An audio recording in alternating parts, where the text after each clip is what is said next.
I didn't think I would be having to introduce myself in Navajo today. No, that's... Oh, and if you ever want to, like, say something over again, Yeah. we'll take a little pause, like 2 seconds, and then we'll start again. Okay. And we'll cut out anything we don't need. Okay, cool.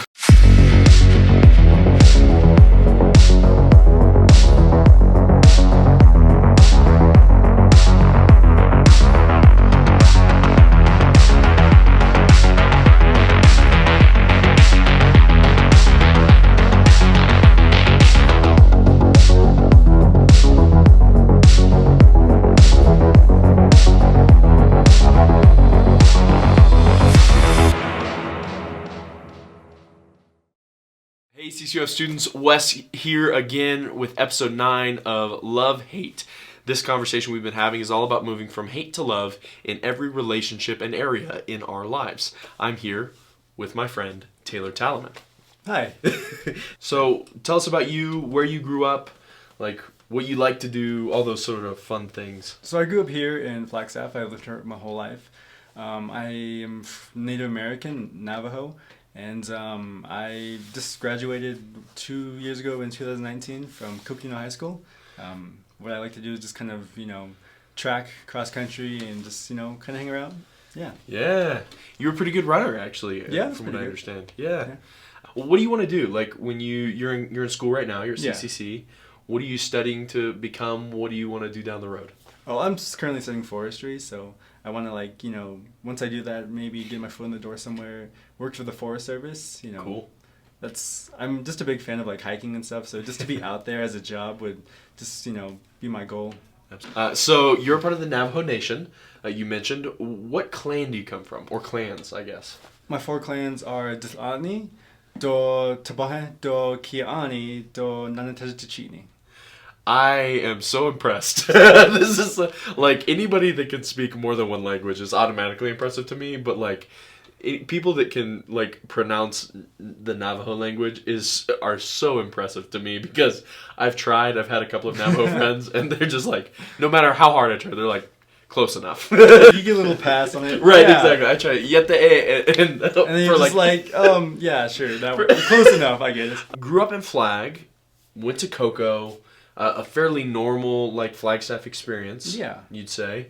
And we met, actually, in 2019, in November-ish, December, probably. Yeah, I would say that. And we went to lunch. The line that you said that stuck out to me was, growing up, I felt like I had to choose between being Native and being a Christian.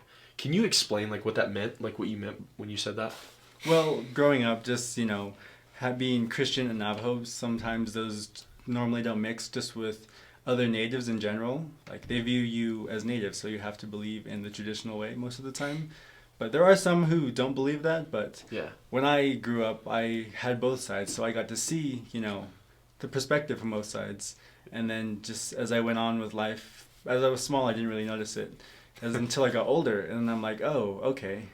So some people do actually perceive it in this certain way, and then that kind of threw me off, and I was just kind of I didn't know what to do at the point, what I should go along with.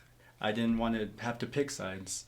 So as I grew older, I finally found okay, it's okay to be like this because I saw that there were others who were also somewhat in my similar situation.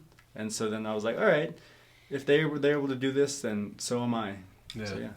What? How did that make you feel at first when you started to realize there was almost 2 different worlds coming together in your life? It definitely opened my eyes a lot more. I made a lot more friends. I was more, I would say, open about my religion, and I was able to, have a firm foot in Christianity and also, acknowledge the traditional side of things, but not also shun it out I tend to be, taught to sometimes. Sometimes people would be oh, if you're Christian, you just gotta, shut out every other religion, but you can't even, think about it or, associate yourself in the slightest with it. But I always saw it as growing up, seeing both sides, there's good teachings in it as well. Did you experience Christians that were to be a follower of Jesus, you can't have any sort of the traditional aspects? Yes. Okay, and then you also had it from the other side where, there were Native peoples who were to be Native, you can't have any of the white culture or, the Christianity. Yeah. The thought of living in between those 2 worlds is so interesting. What do you think Jesus taught you how did that shape you? What did you learn? I feel like just with this whole experience, he taught me to, not see each person by the way, not by just their religion, but like also how they carry themselves and how to see someone not at just surface value or just by their religion or their skin color. That's so cool. Like the thought of kind of standing in the middle and letting that shape you to a place where you just saw people and saw who they are is such a Jesus thought for me.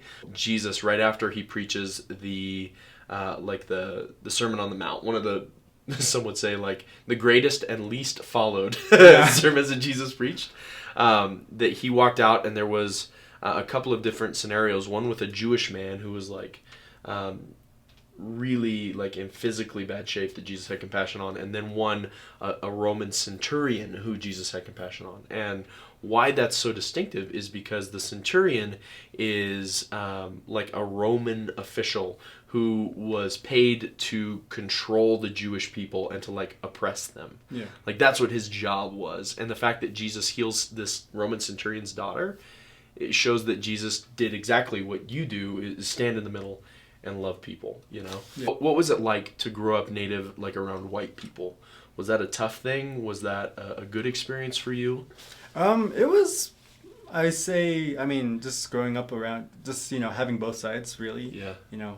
Having Native friends and white friends, I really didn't, care too much. I saw that, as a younger age, I would tend to be treated a little differently just because of my skin color, but I was also able to find those who didn't see that way, and so I became good friends with both sides.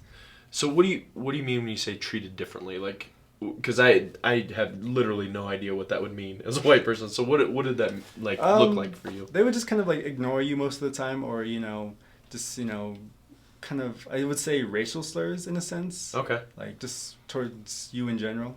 That's the interesting thing about the word Native, I think.